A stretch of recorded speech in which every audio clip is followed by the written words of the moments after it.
Hey, what's up guys? Welcome back. We've got another Maku review for you. Yeah, we're going to do Star Trek Strange New Worlds again. Really sorry about the last episode, episode 3.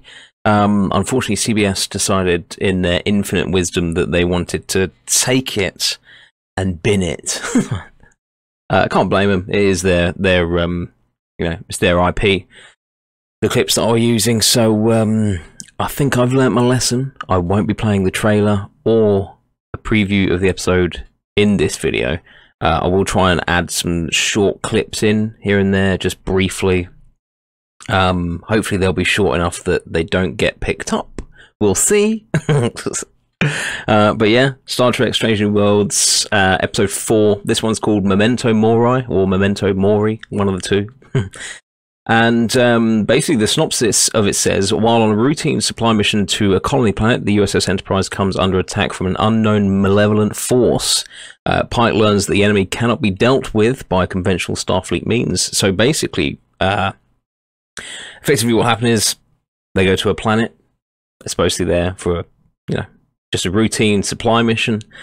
And they find out that the planet has pretty much been decimated by, originally they think it's a force from above. So, there's been attacked from above by some sorts of ships or something like that. And it quickly turns out that they were attacked by an alien force, not from above, but from the ground. And there's not really much left of the civilization, to be honest. Without getting into spoilers, I will go into spoilers like I usually do towards the end of this, but I'll let you know when. But not much of the planet survives, pretty much. They find a dog. That's about it on the planet. It's a pretty grim episode to start with, really. Lots of blood. Never expected that. But in standard Strange New Worlds fashion, we've got another episode which is basically based around a character, one of the characters of the bridge crew, which is kind of cool. I kind of like what they're doing here. We had the Uhura one, then we had the number 1, Una. We kind of had a Pike Spock piece, which I think it was kind of in the Una episode, which was in episode 3. But we've already had Pike, really, haven't we, in Discovery and Spock, so I'm not sure they're going to really do much on that. They may do. It'd be cool if they do. It'd be quite cool to see a Pike and Spock episode. Maybe we'll get something on Vulcan, Pike-wise, maybe Earth. Who knows? We'll see. But for me, yeah, this is still going really good. This episode was damn good. It just from the beginning of the episode, it's just non-stop action. They beam down to the planet, and within minutes of them being on the planet, they're back up to the Enterprise, and it's straight into action. There's it kind of feels like the Wrath of Khan, but condensed and adjusted slightly. If that makes sense.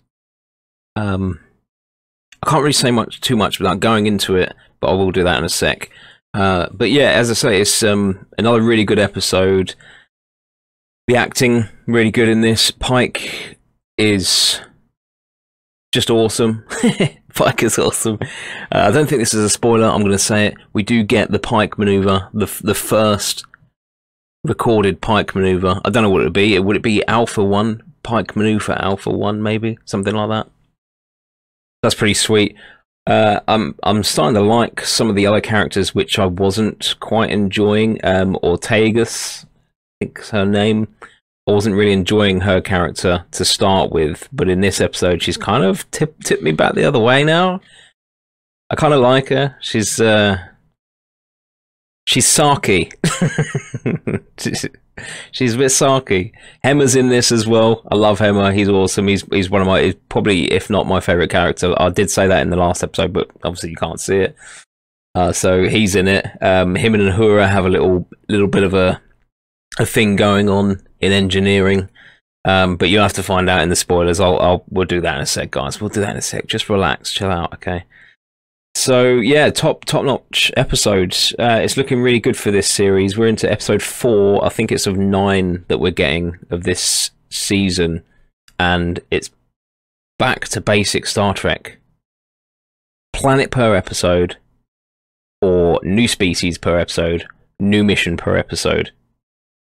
It's great. I'm loving it.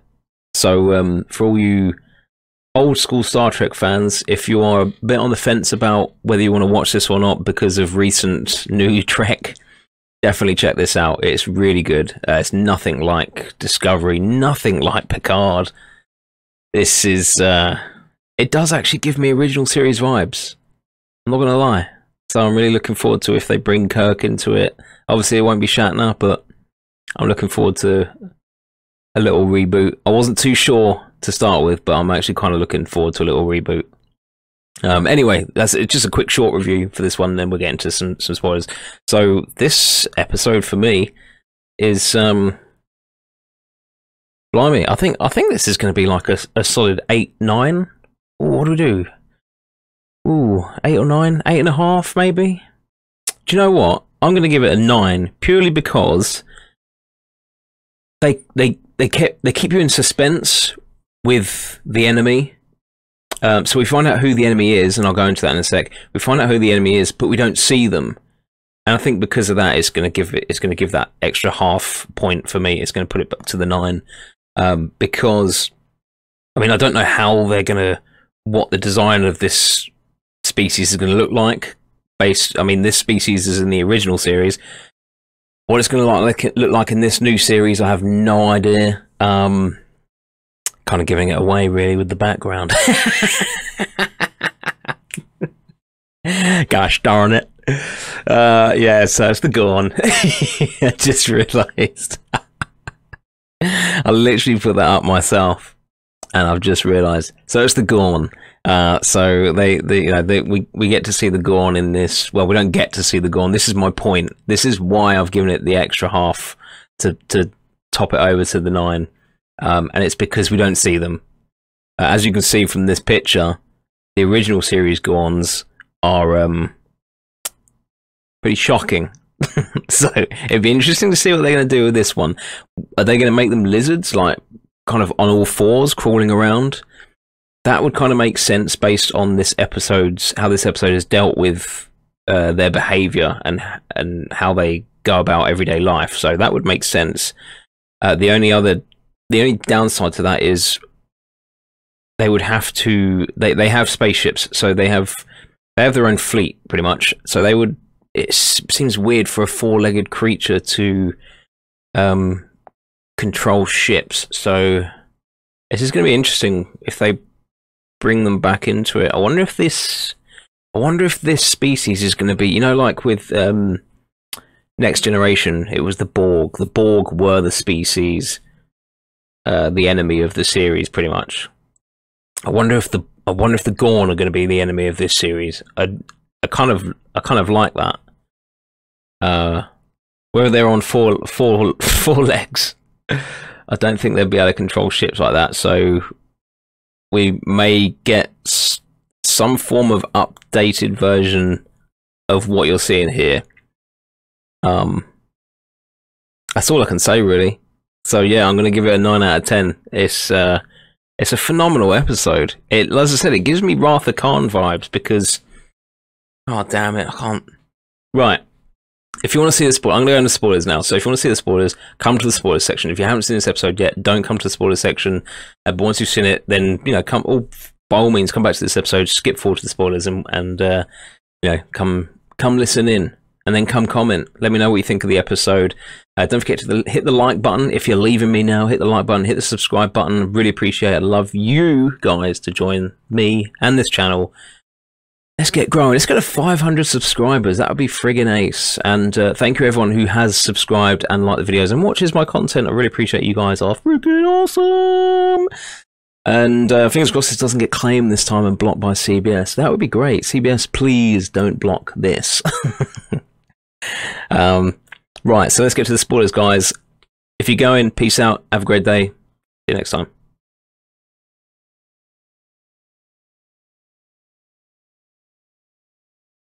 And thanks for joining me for the spoilers, guys. Welcome back. So with this episode, obviously it starts off, I quite like this. It starts off with like a remembrance. It's a remembrance day for Starfleet. All the crews that have been lost, the ships that have been lost and things like that. And they all have these really cool commemorative badges. Man, are they going to start making these? Someone's going to start making these. I'll do a lot of props and costuming, so there's going to be a lot of people out there that are going to probably want these and start making them. I've just recently joined the Top Gun, completely off subject, the Top Gun fandom, and they've been basically making the patches that go on the flight suits. They've been made into badges, commemorative badges and things, so it's pretty awesome. So maybe people will do this with this. I think they will. So yeah, this episode starts off with the remembrance. Everyone's wearing these little commemorative badges, which I said is awesome. And we quickly learn that this episode is going to be pretty much in the eyes of La'an, Noonien Sung Sing, La'an, and basically from her experiences with the Gorn. So the Enterprise is en route to a planet, a colony, to get a upgrade, I think it was, for some sort of processor or something. It's actually here somewhere. Hang on, let me find it. An atmospheric processor upgrade. But obviously when they arrive, they discover it's been attacked, essentially completely abandoned. So they head down to the planet. Well, an away team does anyway. Really gory part, loads of blood everywhere. There's no, there's no fight or anything like that, but you just see decimated planet and blood. And we find out that the bodies have basically been piled up and then dragged away. So at this point, the Enterprise comes across a ship that pops out from behind the planet, and then they beam up the away team. Just standard precautionary measure. We quickly find out that this ship is basically harboring what's left of the colony, and I think it was about 100 of them left on board the ship. It's always a round number, isn't it? And yeah, they have no idea what's happened. They heard some weird whistling noise or vibration or something, and they don't remember much from that. They just woke up and got on this ship and got into space to escape the planet.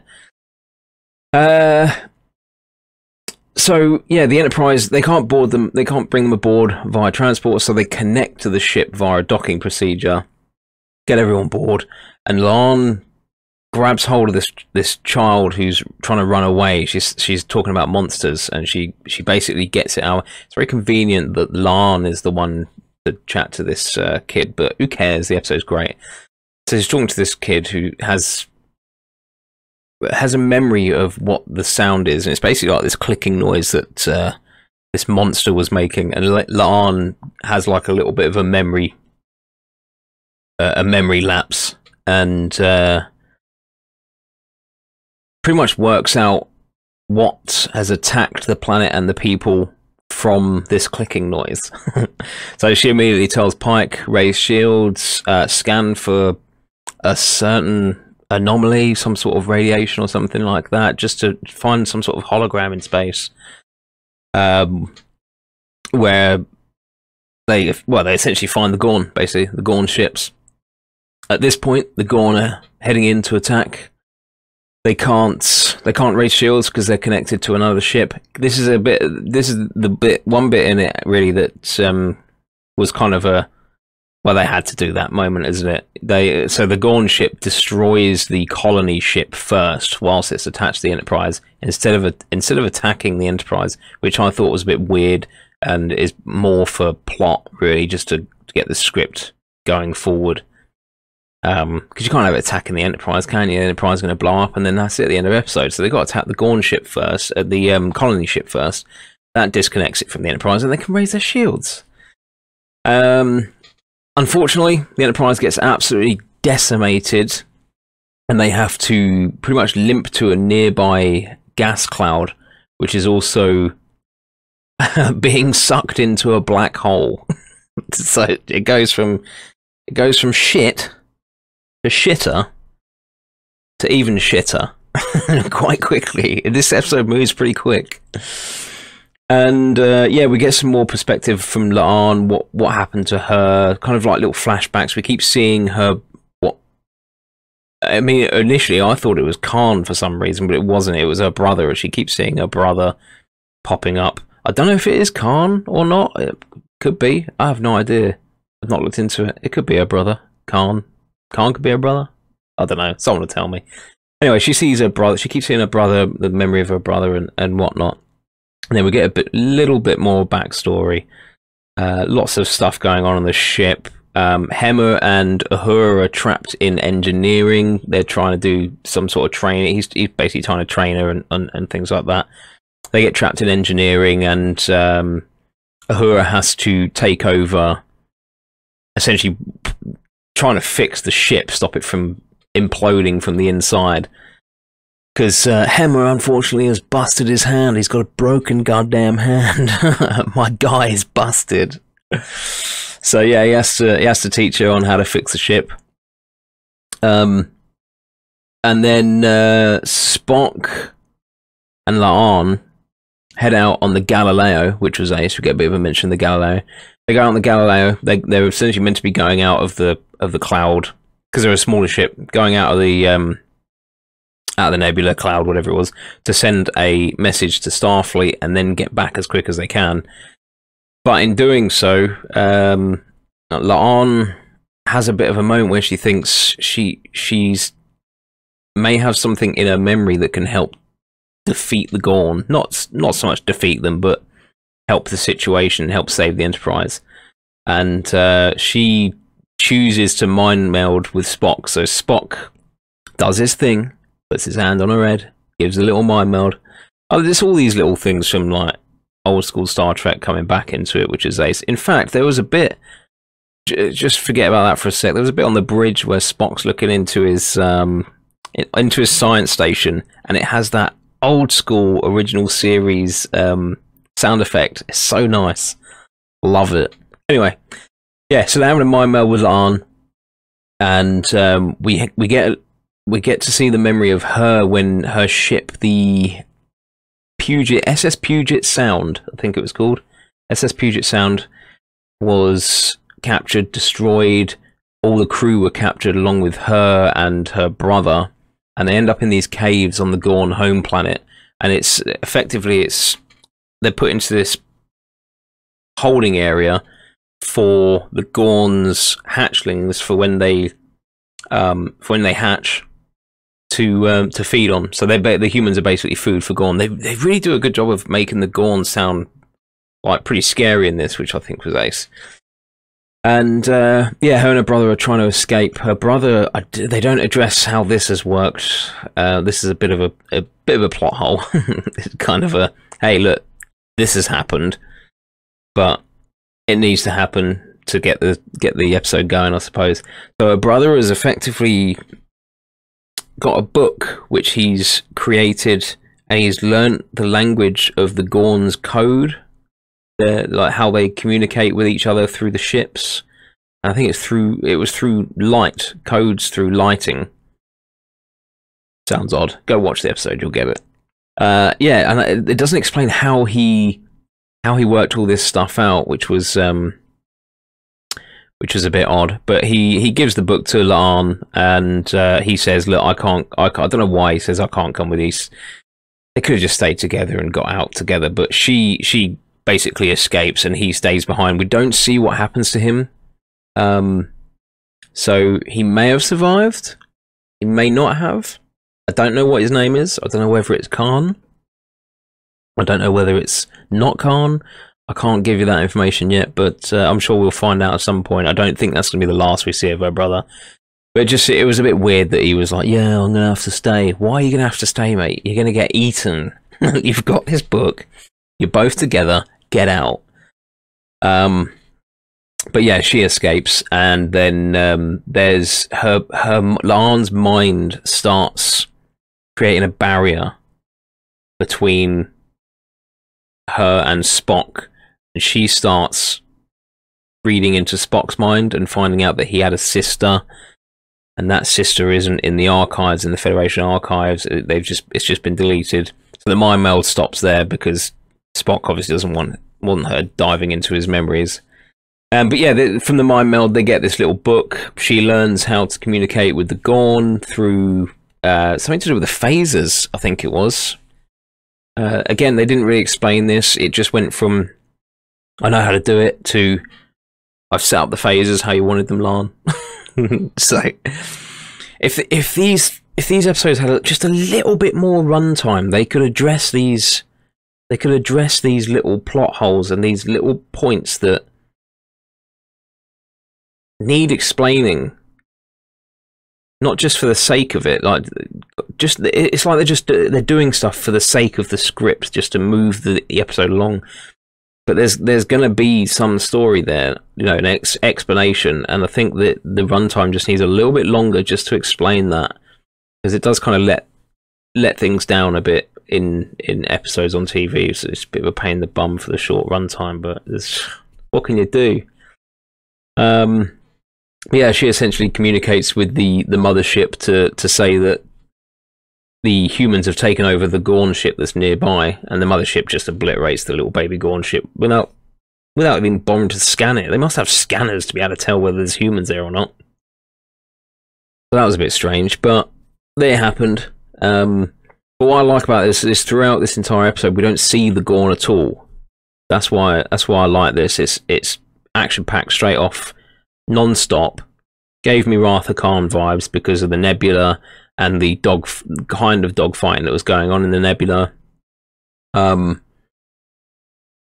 and yeah, we don't get to see the Gorn, which is great. They're keeping it stum. The tension, keep it there. I like it. So yeah, essentially to get out, they end up going deeper into the nebula, which in turn ends up causing the structure of the ship to kind of implode in on itself. Eventually they decide they have to go to the black hole. Of all things, let's head to the black hole.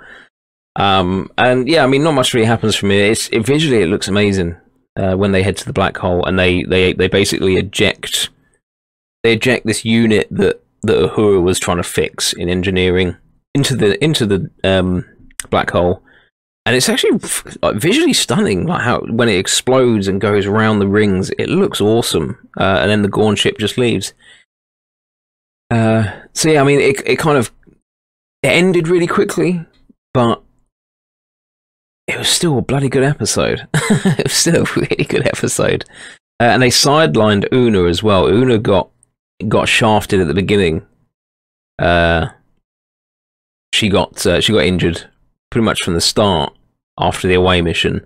She got sidelined, which I liked because she had a massive episode before in episode 3. So I like that they sidelined her character next. That was good. I think they need to do that sort of thing. They kind of sidelined after the Uhura episode. They kind of sidelined her a little bit for the next episode, for the Una episode, which I liked as well. She was in it a little bit. Same with this. Una was in this one a little bit. And Uhura and Ortega essentially came back into this one a little bit more, kind of like Pike and Spock in episode 3. They had like a little section in it, which is good.